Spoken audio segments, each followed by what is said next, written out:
va donner maintenant la parole au docteur Marc Garnier, alors parisien mais clermontois depuis quelques semaines maintenant, qui a donc beaucoup travaillé sur l'oxygénation des patients dans des situations complexes d'ARDS en chirurgie thoracique et qui a accepté la mission difficile de faire la controverse, c'est-à-dire finalement, non pas de dire que le vidéolaryngoscope, ça ne marche pas, mais probablement de trouver des limites à son utilisation et peut-être une utilisation raisonnée de cet appareil.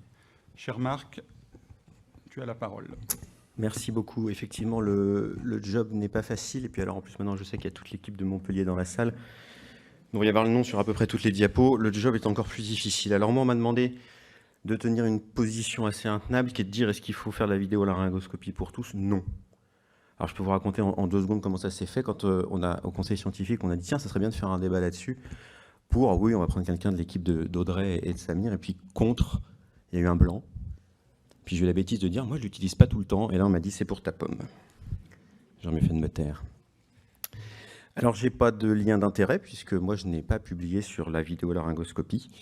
Mais néanmoins, j'en ai lu beaucoup, et vous allez retrouver des études que Clément vous a déjà présentées. Alors, sans qu'on se consulte, finalement, vous voyez la même iconographie. Est-ce qu'on n'est pas en train de faire le combat du téléphone antique de 1943 versus le nouveau smartphone? Peut-être. Et honnêtement, j'en suis sûr, le topo, à peu près dans cette position-là. Je pense que Clément vous a convaincu que, évidemment, dès demain, vous allez non pas l'utiliser au quotidien, mais mettre en place un programme d'implémentation. Il vous a présenté un certain nombre de choses, dont notamment cette très belle étude du BJA 2022. Je vous remonte juste les résultats, parce qu'ils sont vraiment intéressants. Avec donc cette augmentation de 4,4% des intubations faciles avec la mise en place d'un programme d'implémentation pour le vidéolaryngoscope pour tous. Bon. Et puis, il vous l'a cité aussi, cette méta-analyse du groupe Cochrane, donc méta-analyse d'une part, groupe Cochrane d'autre part, c'est les tables de la loi. Si ça vous intéresse, ça fait quand même 590 pages. J'en ai lu la moitié, c'est déjà pas mal.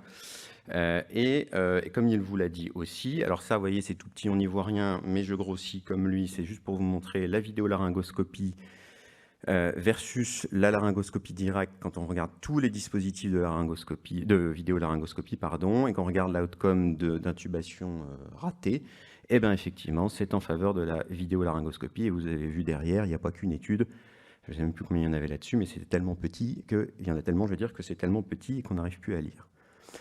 Bon, et puis en fait, on se dit c'est bien de réussir à intuber, mais est-ce que finalement des critères un petit peu plus durs sont aussi améliorés? Quand on regarde le pourcentage d'intubation œsophagienne ou l'hypoxémie pendant l'intubation ou juste après l'intubation, eh bien tout ça c'est aussi en faveur de la vidéolaryngoscopie.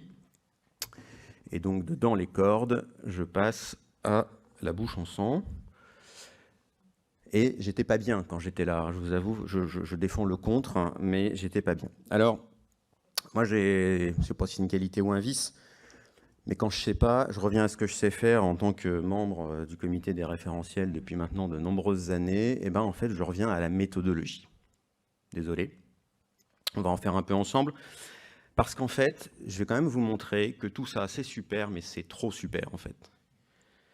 La première chose, et là je vous ai remis simplement ce que je vous ai montré sur les diapos précédentes, c'est quand on regarde un petit peu dans ces méta-analyses, là il y a énormément d'études, il y a des super résultats, vous voyez, on diminue de 40% les patients hypoxémiques, mais en fait c'est hétérogène. Et c'est hétérogène de plein de façons, et on va en voir quelques-unes ensemble. La première chose, c'est hétérogène au niveau de la population. La population, c'est le petit p des picots. J'espère que vous êtes habitués à lire les référentiels de l'ASFAR ou d'autres sociétés savantes. Et donc là, je fais un tout petit aparté sur ce que c'est qu'une question PICO, parce que en fait, quand on lit une étude, quand on fait un peu de méthodologie, quand on essaie de creuser un peu derrière juste une figure ou un résultat, je vous encourage vraiment à prendre cette démarche. C'est très simple. C'est sur une question de recherche, on se pose la question de la population, à qui ça s'adresse. Et tout à l'heure, Clément nous a dit, c'est super pour intuber les obèses. Oui, d'accord, mais moi, dans mon bloc opératoire, les obèses, c'est pas tout le monde. C'est même pas beaucoup de monde. Et donc, c'est pas parce que c'est bien pour intuber les obèses que je vais le mettre pour tout le monde. C'est pas la même population. On s'intéresse aussi à l'intervention, au comparateur. C'est pas pareil de comparer une intervention à un placebo ou un médicament de référence. Et puis à l'outcome. Est-ce que l'outcome, c'est la mortalité? Ça, c'est important. Ou est-ce que ça me permet de partir plus tôt du bloc opératoire? C'est important aussi, mais peut-être un peu moins. Donc, je reviens à mon hétérogénéité. Je commence par le P du PICO, par la population. Donc, effectivement, quand on regarde les intubations ratées, eh bien, effectivement, je vous l'ai montré, c'est en faveur du vidéolaryngoscope. Néanmoins, quand on regarde dans cette même méta-analyse, ça marche très bien pour les patients pour lesquels il y avait une intubation prévue difficile, connue difficile ou simulée difficile. Pas de problème, c'est en faveur du vidéolaryngoscope. Mais maintenant, quand je m'intéresse à la grande majorité de nos patients qui n'ont pas de critères prédictifs d'intubation difficile, eh bien, le vidéolaryngoscope, ça ne fait pas mieux que la laryngoscopie directe. Deuxième hétérogénéité de population. Je prends par exemple des patients, je vais en prendre 2 exemples qui sont des choses sur lesquelles on est un peu moins à l'aise. Alors, il a pris l'exemple de l'obèse, ça marche, effectivement. J'en prends un autre qui est la femme enceinte. Vous êtes d'accord avec moi pour dire que quand on en vient à intuber la femme enceinte, on n'est pas très bien, quoi, et qu'il faut aller vite. Eh bien, c'est une autre méta-analyse du Canadian Journal of Anesthesia de 2021, celle-ci. Eh bien, chez la femme enceinte, le vidéolaryngoscope, ça ne fait pas mieux que la laryngoscopie directe. Autre population, les enfants. Et là, chez les enfants, patatras, c'est même l'inverse. C'est aussi une méta-analyse. Il y a moins d'études, c'est des plus petits effectifs. Néanmoins, aujourd'hui, les données disponibles, c'est en faveur de la laryngoscopie directe. Donc déjà, je pourrais m'arrêter là à la question pour tous, non. Mais je vais continuer quand même, parce que j'ai encore un peu de temps. Deuxième hétérogénéité dans ces études, on passe au I du PICO, l'intervention. Ça, Clément en a déjà parlé, mais en fait, ce n'est pas un vidéolaryngoscope, c'est des vidéolaryngoscopes. C'est tout ça. Et encore, il y en a que j'ai en photo qui ne l'avaient pas, et vice-versa. Il y en a une foule, il y en a même maintenant où vous pouvez mettre votre smartphone. Et puis, je crois que va pas tarder à sortir celui-ci, qui vous intéressera, parce qu'en même temps, il vous permettra de prendre le café. Et en fait, quand on regarde un petit peu ce qui se passe, eh ben, les résultats ne sont pas homogènes, du tout. Si on regarde un critère un peu intéressant quand même, parce que bon, la facilité d'intubation, c'est bien, c'est peut-être bien pour notre qualité de vie au travail, mais finalement, si je mets 2 tentatives au lieu d'une tentative, que ça a pris 30 secondes au lieu de 27 secondes, est-ce que vraiment c'est un problème? Par contre, l'hypoxémie du malade, ça c'est quand même, moi ça m'inquiète plus. Alors je regarde l'hypoxémie du malade dans cette méta-analyse Ansel, là, de 2022.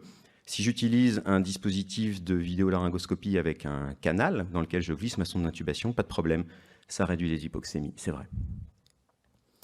Maintenant, quand j'utilise un Macintosh style, bah, ça commence à devenir nettement moins vrai. Là, hein. Le diamant, il commence à toucher le 1. Et puis, si j'utilise un hyperangulé, c'est plus vrai. Et donc, vous faire croire qu'en prenant, par exemple, celui-ci ou celui-ci, bah, vous allez avoir la même chose qu'avec les autres, non. Non. Et ça, on oublie des fois un petit peu trop de le dire, c'est un autre biais qu'on a un petit peu tendance à faire tous dans notre vie de tous les jours qui s'appelle l'indirectness. Désolé, je n'ai pas de meilleur terme en français. Qui est de dire, bah, j'ai pris A, il est mieux que le placebo ou que le McGrath. Mais le problème, c'est que si B est mieux que A, c'est pas pour ça que B est mieux que le McGrath. La troisième hétérogénéité, c'est sur le C, cette fois-ci, sur le comparateur. Ok, le vidéolaryngoscope, ça fait mieux que le vieil anesthésiste avec sa lame de Macintosh. Eh bien, en fait, ça dépend. C'est pas si simple que ça. Ici, c'est une étude indienne, mais bon, qui était plutôt quand même pas mal faite, et qui avait regardé 3 groupes. Un premier groupe qui était novice pour intuber, des très jeunes internes, des très jeunes infirmières anesthésistes, ils n'avaient jamais intubé. Un deuxième groupe qui était novice en vidéolaryngoscopie. Eux, ils savaient intuber avec une lame de Macintosh conventionnelle, mais ils n'avaient jamais intubé avec un vidéolaryngoscope. Et puis un troisième groupe qui était le groupe des experts, ils savaient tout faire. Et on regarde le temps mis pour intuber. Alors quand on n'a jamais intubé, finalement, qu'on utilise un Macintosh, un McGrath ou un autre vidéolaryngoscope TrueView, bah finalement on met le même temps. Par contre, quand on a déjà l'expérience d'intuber avec un McGrath, on ne met pas beaucoup de temps. Et vous voyez que ce n'est pas parce que vous savez bien intuber avec un laryngoscope direct que vous savez intuber avec un vidéolaryngoscope. Clairement pas, vous mettez 3 fois plus de temps. Et même quand vous êtes expert, donc certes vous réduisez le temps pour intuber avec un vidéolaryngoscope, mais il y a encore un delta. Donc ce n'est pas transmissible.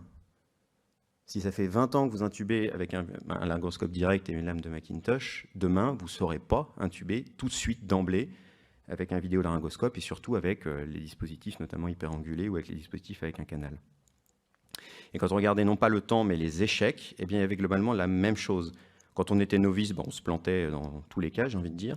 Mais de façon intéressante, quand on était novice en vidéolaryngoscopie, mais pas avec un laryngoscope direct, on ne se plantait pas quand on utilisait un laryngoscope avec une lame de Macintosh, mais il y avait des échecs quand on utilisait un MacGraph. Donc ce n'est pas inné. Et donc il ne faut pas le mettre dans les mains de tout le monde tout de suite, sinon vous n'allez pas améliorer vos journées de travail, vous allez les compliquer.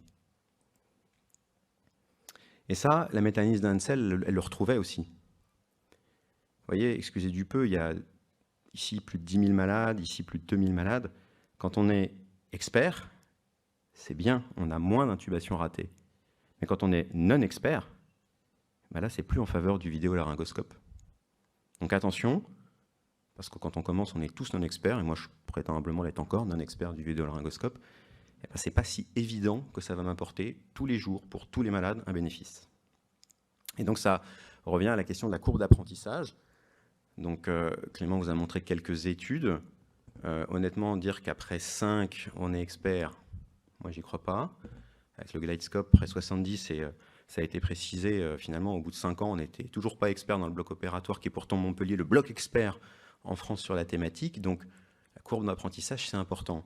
Et en fait, quand on ne prend pas des études sur mannequins ou en laboratoire de simulation, qui ont un vrai apport, certes, mais qui ne reflètent pas tout le temps la vraie vie, eh ben, la courbe d'apprentissage, autant sur les cathéters centraux avec échographe, on sait combien il en faut, qu'on sait par exemple pour une échographie pleuropulmonaire, on est expert au bout de 25 examens, là, on ne sait pas bien. Quatrième cause d'hétérogénéité, le haut de la question PICO, l'outcome. L'efficacité, j'ai réussi à intuber le malade, ce n'est pas la même chose du tout que la sécurité. Alors l'efficacité, on en a déjà dit plein de fois, c'est en faveur de la laryngoscopie. Ici, c'était le sous-groupe des Macintosh Style versus direct laryngoscopie. OK, c'est en faveur du vidéo laryngoscope. Ça, c'est là l'efficacité. Mais la sécurité, les lésions dentaires, NS, les maux de gorge rapportés des patients après, NS. La mortalité, si jamais on devait aller jusque-là, NS. Donc ok, ça marche, mais finalement, en termes de safety derrière, ça serait faux de croire que comme c'est plus facile, ça va tout vous améliorer. Non. Et c'est là, quand j'ai dû lire la moitié des 590 pages, je vous l'ai fait le résumé. Vert, ça marche, c'est en faveur du dispositif. Vous avez ici les Macintosh Style, les hyperangulés et ceux avec un canal.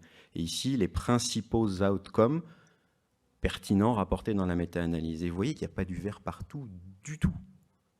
Du tout, du tout. Et avec un Macintosh Style, vous êtes bien mieux dans la population à risque prévu d'intubation difficile. Et c'est tout. Sur l'IOT au premier essai, le nombre de tentatives totales, l'intubation dans l'œsophage, les bris dentaires ou les douleurs pharyngées du malade, la méta-analyse avec un Macintosh Style, elle est négative pour tous ces outcomes. Vous pouvez y aller voir, hein, j'ai pas triché. Ça jette un froid quand même. Et puis ça veut dire que surtout, et Clément l'avait dit un peu à mots couverts, c'est que si vous voulez améliorer tout ça, ben il va vous falloir plein de dispositifs dans votre bloc. Au moins un comme ça et un comme ça. Ça commence à devenir compliqué aussi. Autre problème sur l'outcome. Donc il l'a dit, et ça c'est vrai, et on l'a tous vécu, le vidéolaryngoscope vous améliore le grade de Cormac. Il y a moins de Cormac 3, moins de Cormac 4. Et pourtant, ça ne change rien, vous voyez, ça inclut le 1, ça ne change rien au nombre de tentatives pour réussir à intuber la trachée. Alors attendez, on s'arrête 2 secondes. On voit mieux, mais on n'intube pas en moins de tentatives. C'est quand même bizarre, non? Probablement en grande partie pour ça.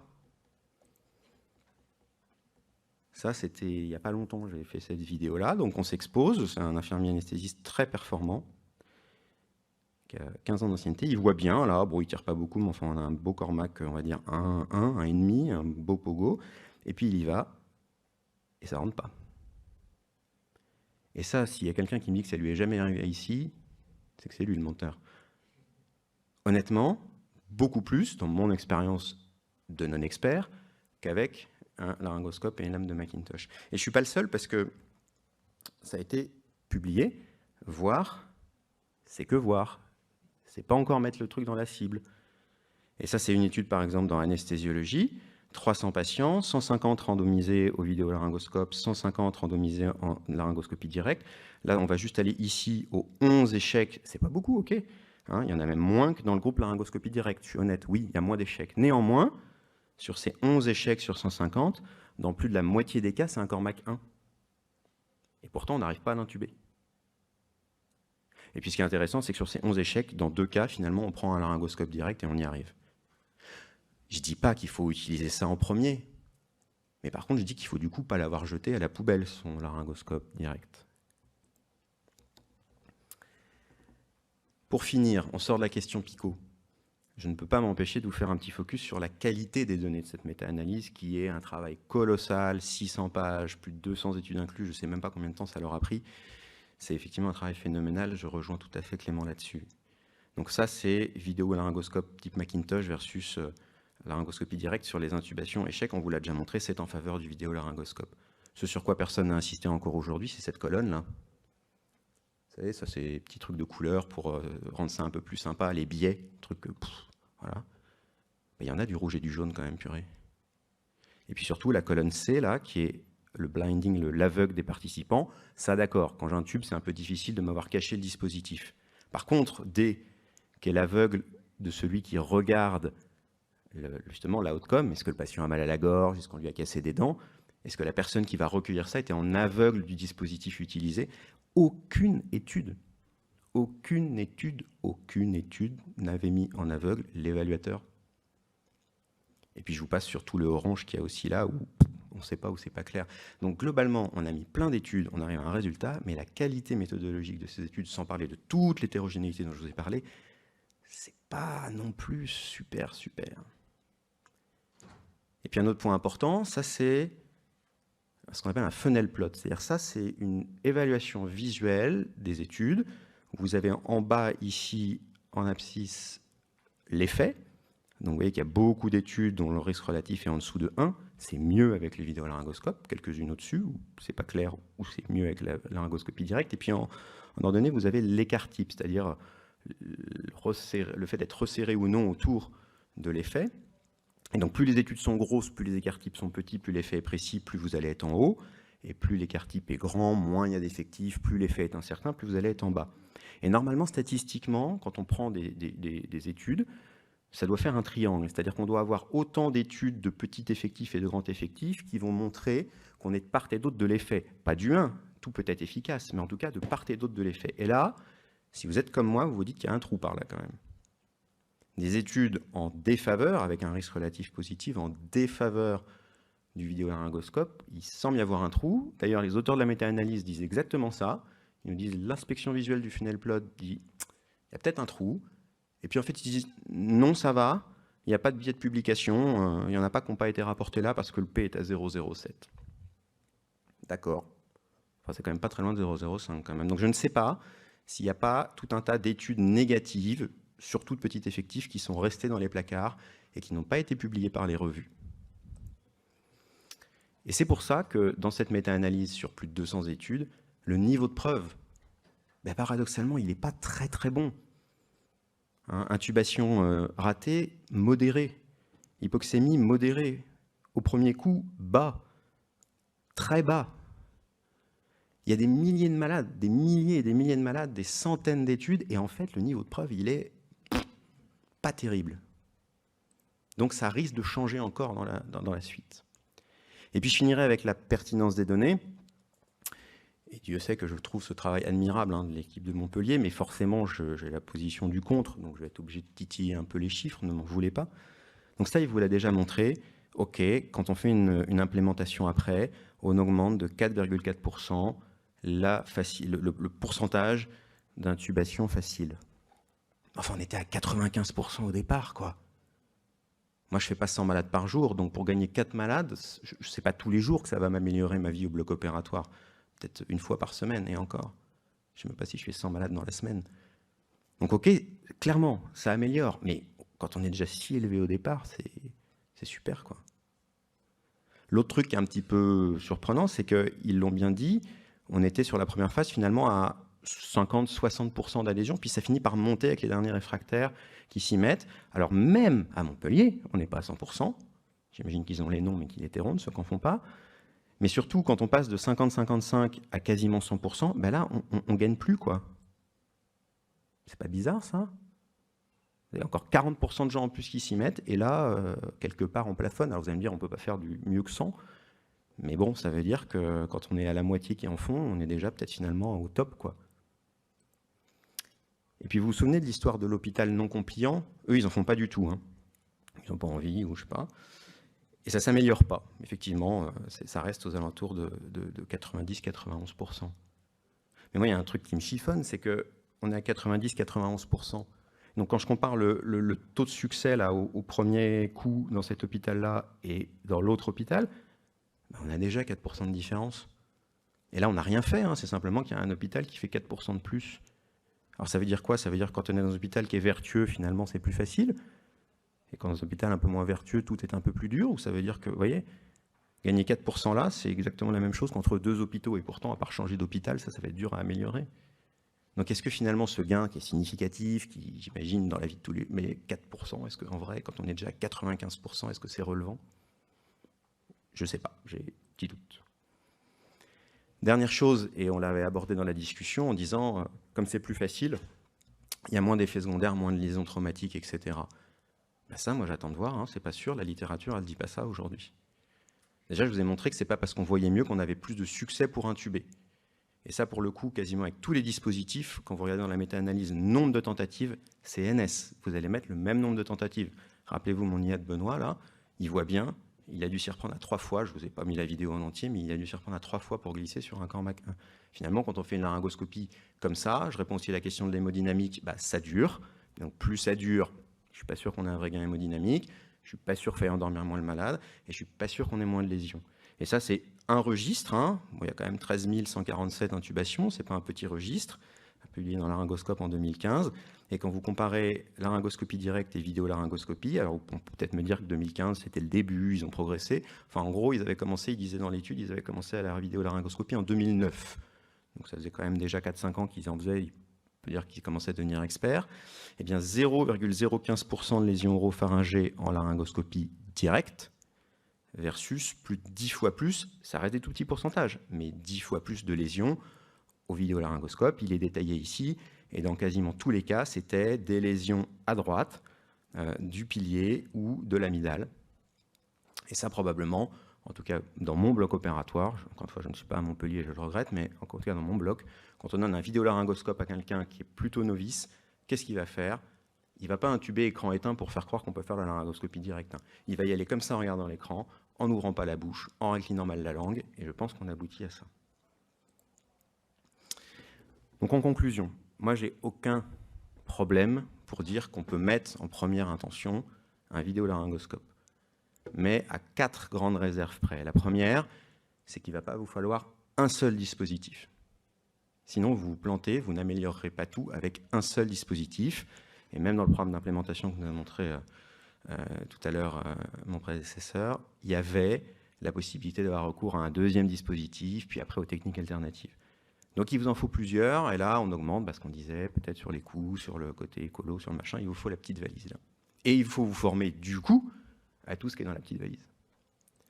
La deuxième chose, c'est que si on fait ça, encore une fois pas de problème, mais il ne faut certainement pas jeter les autres, donc en garder une expertise.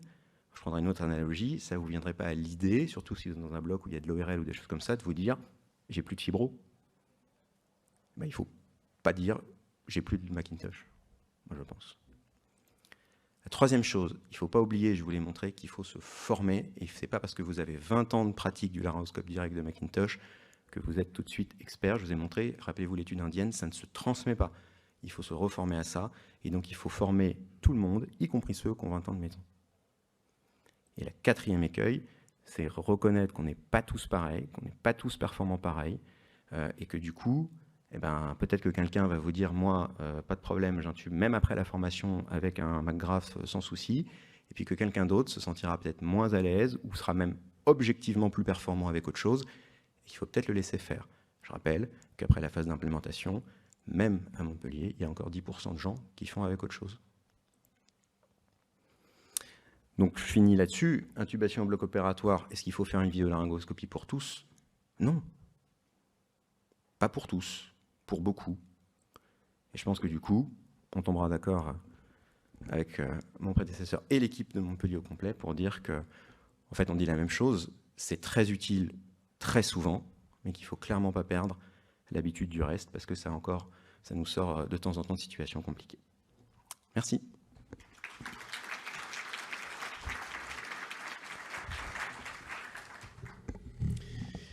Merci beaucoup, Marc. Pas mal. Moi, je pensais que tu allais aller glisser sur le rugby. Juste Clermont, Montpellier en rugby, bon, bref. Je reste au-dessus de la ceinture. Est-ce qu'il y a-t-il des questions? Bonjour, moi je suis Jacques de Montblanc, je viens de Bicêtre. Bravo pour ce pro-con, parce que c'est vraiment pas facile. Et comme toujours en médecine, il n'y a pas une réponse univoque à tous les problèmes qui sont posés. Et donc il n'y a pas une réponse univoque à j'utilise un vidéolaryngoscope ou j'utilise une lame de Macintosh classique. Il faut, de mon point de vue, de mon humble point de vue, il faut réfléchir à la stratégie à employer pour chaque patient. Il faut individualiser la prise en charge des voies aériennes des patients et poser les bonnes indications. La bonne indication pour M. Dupont, ce sera peut-être un vidéolaryngoscope avec un canal latéral. Et pour Madame Duchemol, peut-être que ce sera un laryngoscope Macintosh direct, lame 3. Donc ça, c'est la première chose. Et la deuxième chose, c'est que quand vous décidez demain d'implanter un vidéolaryngoscope dans votre service, c'est pas un type de vidéolaryngoscope qui va régler tous les problèmes. Il faut vraiment adapter la démarche à la typologie des patients qu'on rencontre tous les jours. Si vous faites de la traumato, des rachis cervicaux, c'est pas du tout la même chose que si vous faites de la chirurgie bariatrique. Voilà. Oui, je suis tout à fait d'accord avec ce commentaire-là. J'ai essayé de le montrer. En fait, notre population au bloc opératoire, c'est pas une population. C'est plein de populations. Et quand vous allez intuber un obèse, quand vous allez intuber un tridux de cancer ORL, quand vous allez intuber une patiente sans aucun critère prédictif de 35 ans, on ne va pas se poser les mêmes questions. Après, je pense quand même qu'il faut qu'on ait des protocoles, je pense quand même qu'il faut qu'on ait des algorithmes et replacer et remonter le vidéolaryngoscope en 2022 dans ces algorithmes. Oui, bien sûr. Nous, objectivement, quand j'étais à Paris il y a encore très très peu de temps, en chirurgie thoracique, on était passé au vidéolaryngoscope pour tous. Mais parce qu'aussi, on met une grosse sonde double lumière et qu'on était plus facile. Ouais. Maintenant, au quotidien, moi, je n'utilisais pas un vidéolaryngoscope pour un patient connu Cormac 1 qui venait pour je ne sais pas quel geste urologique d'une heure, quoi. Entre autres parce que l'idée était aussi de garder l'expertise et c'est pas tous les jours, mais il y a des cas où avec le McGrath, nous on avait des McGrath aussi, il y a des cas où avec le McGrath, on voit et finalement on n'est pas si bien que ça. Juste, merci Marc pour avoir vraiment montré que finalement, ce qui est important, c'est d'avoir la connaissance. C'est-à-dire, personne ne s'attendait à ce que le vidéolaryngoscope soit la panacée et la réponse à tous les problèmes du contrôle des voies aériennes. Donc, de bien montrer à la fois les points positifs, mais aussi les limites qu'il peut avoir, est quelque chose de très important.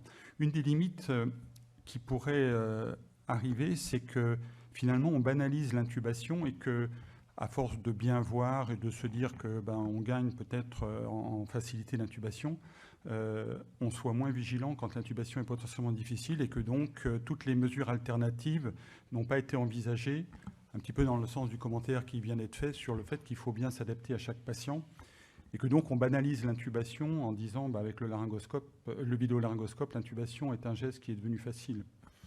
Donc, voilà, quel est ton point de vue? Complètement, il faut continuer à avoir la réflexion sur les malades à prévus difficiles. Hein. Nous, on continuait à l'avoir, on faisait de l'ORL, on faisait de la chirurgie thoracique, des malades... Enfin, clairement, il y a des malades, c'est fibro, ça reste fibro d'emblée, même si j'ai un vidéolaryngoscope, et ça ne me viendrait pas à l'idée de dire, comme je vois mieux, je vais tenter. Non, on sait qu'il ne faut surtout pas faire ça.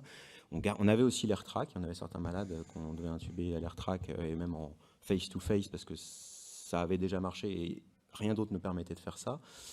Donc non, ça reste un panel, et je vous l'ai montré sur la dernière diapo aussi, il vous faut la valise avec tout dedans, quoi, et l'expertise de tout ce qu'il y a dedans.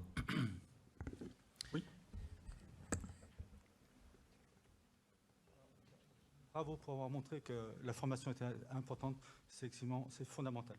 Et vous le montrez bien, puisque vous montrez un IAD qui intube avec un vidéo en indirect sans mandrin, ce qui n'est pas logique. Donc, ça veut dire que beaucoup de gens, même des gens experts, utilisent mal les vidéos. C'est vrai. Donc là, le débat est bizarre, parce que finalement, quand on regarde les nouveaux vidéos, on est sur du Macintosh, et en plus, on peut faire du vidéo. Déjà, ça fait beaucoup. Et en plus, on peut rajouter une Xblade. Si en plus, on a une grosse valise, on ne pourra pas former les gens. C'est pas vrai. Donc, le cœur de ce débat, c'est pas vraiment pour ou contre. Finalement, on a du Macintosh, et en plus, je peux voir du vidéo. Si je suis formé à ça, et en plus une lame difficile, plus un fibro, si mon ouverture de bouche, c'est déjà énorme. C'est là le vrai débat demain. Qui, dans la salle, a utilisé un MacGraph écran éteint pour intuber? En dehors des gens de Montpellier. Personne. Voilà, je pense que la discussion elle est là. Honnêtement, je vous crois, hein, mais moi j'ai essayé, c'est pas du tout pareil, quoi. Pour maintenir une expertise, je pense que c'est pas pareil. Alors, juste un commentaire qui essaye de faire un peu la synthèse de ce qui vient d'être dit. Quand on regarde un peu le chemin parcouru avec les vidéos, c'est un peu comme pour tous les dispositifs ou les médicaments, on va affiner la granularité du process. Il y a quelques années, on disait toujours laryngoscopie standard, jamais vidéo, sauf si intubation difficile. Et au fil du temps, on voit que les choses s'inversent un peu, voire beaucoup, sans jeter le bébé avec l'eau du bain. Ça, je crois que c'est un message qui est bien passé. Donc, garder le laryngoscope standard à portée de main et de vue, si j'ose dire, pour garder la complémentarité de l'expertise en lien avec les différents dispositifs. Et puis quand on affine la granularité, effectivement, on dit, les vidéos, ok, mais il y en a plein, et one size doesn't fit all, c'est-à-dire que peut-être que pour un rachis bloqué, par exemple, une vidéo avec un chenal, un canal, est peut-être plus performant, ne serait-ce qu'au niveau de la manœuvre traction et d'immobilité du rachis imposée par le collier minaire le plus souvent par rapport à un MacGraph ou même un vidéo ou un laryngoscope standard. Donc tout ça pour dire que on a inversé un peu le paradigme, mais l'histoire n'est pas complètement finie évidemment, et heureusement c'est sympa.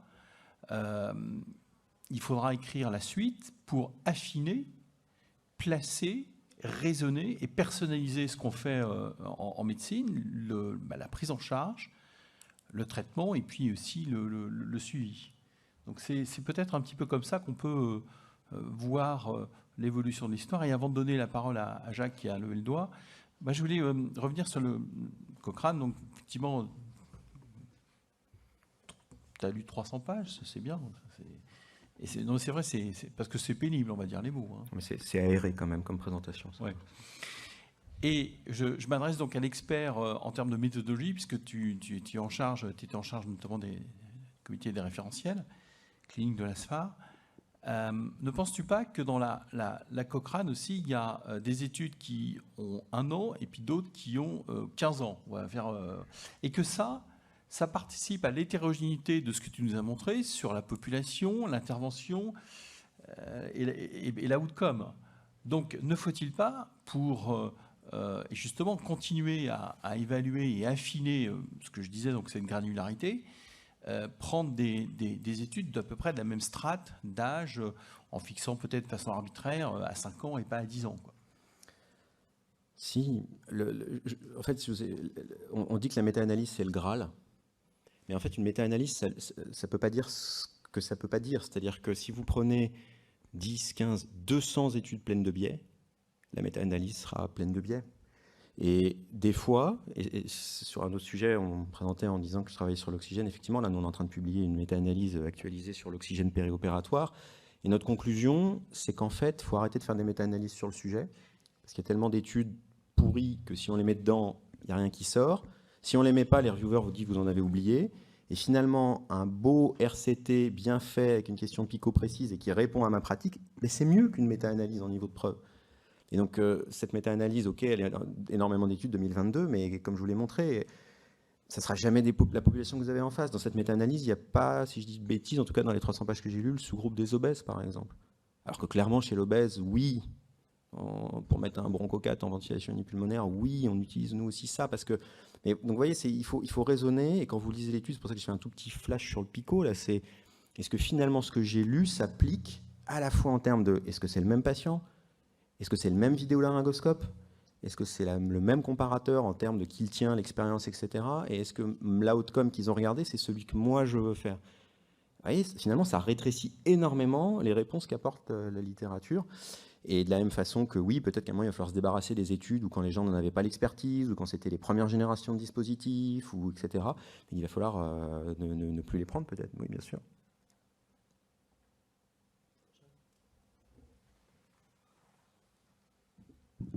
Donc, au cours de cette discussion qui traite de la gestion des voies aériennes, et en particulier de la gestion des voies aériennes difficiles, il y a une phrase qu'il faut rappeler, c'est que no trace is wrong place.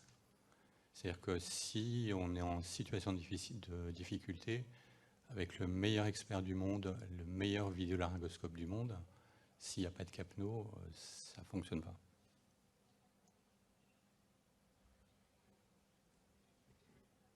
Y a-t-il des questions à ça? Ouais, c'est pas une phrase de moi, hein, c'est Tim Cook. Himself. Question dans la salle? Oui, Audrey, parce que c'est enregistré, donc le micro est important. Moi, c'était plus une remarque justement suite au problème des méta-analyses. On a regardé, nous, avec Joris, justement, pour refaire une méta-analyse sur la vidéolaryngoscopie, et en prenant que la vidéolaryngoscopie universelle, c'est-à-dire tous les centres qui avaient implémenté la vidéolaryngoscopie en routine, justement pour se dédouaner de ce problème d'expertise. Et là, on avait 4 études, dont la nôtre, dont 3 sans outcome. La nôtre étant la seule qui rapportait un outcome. Donc, on n'a pas pu faire de méta-analyse là-dessus. Et c'est vrai que quand on voit l'hétérogénéité des pratiques, c'est pas en mettant un vidéolaryngoscope dans une étude randomisée contrôlée dans des gens non experts qu'on va pouvoir montrer une efficacité, notamment sur les outcomes qui nous intéressent, comme l'hypoxémie, les lésions laryngées ou les bris dentaires.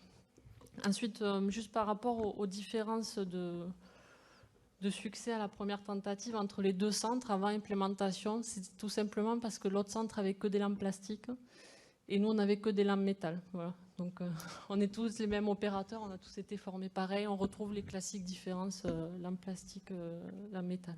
Ah, ça fait une grosse différence. Mais ce qui est hyper intéressant, parce que ça veut dire que finalement, en changeant les lampes, vous faites aussi bien qu'en changeant le dispositif. Alors après, l'idée, c'est de faire les deux, et d'arriver de 90 à 95, puis à 100, on est d'accord, mais il faut toujours recontextualiser le résultat. Et sur la méta-analyse, je suis d'accord, en fait, des fois, il faut arrêter de faire des méta-analyses, quoi, quand la question... Il y a des gens, leur vie de publication, c'est des méta-analyses.